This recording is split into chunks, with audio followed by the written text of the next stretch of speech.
अन्नपूर्णा से बहुत प्यारा सॉन्ग रिलीज हुआ है। सॉन्ग का नाम क्या है बाबू? बहुत प्यारा, गोरी तोर गलिया, गोरी तोर गलिया, गोरी तोर गलिया। लेकिन हमारे अभी बंटी बाबू का भी एक कंपनी से गाना रिलीज हुआ है, पतरी कमर तो पतरी कमर। और अभी हम अपने ऑफिस पे फरमा रहे हैं और आप लोग को एक प्यारा सॉन्ग सुना रहे हैं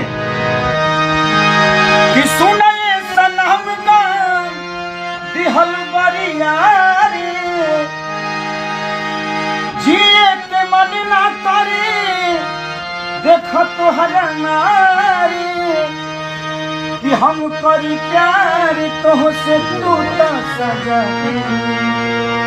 तोहर दिल है कि चढ़ जा कतही घुसा दे, तोहर दिल है कि चढ़ जा कतही लगा कि कबो न मुस्कुरालू तू,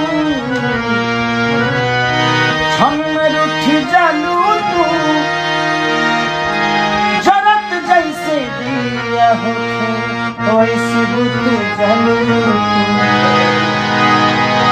कि पैसा से कई प्यार धनिया हमके लगा दे, तोहर दिल है कि चढ़ जा कतही लगा तोहर दिल है कि चढ़ जा कतही लगा।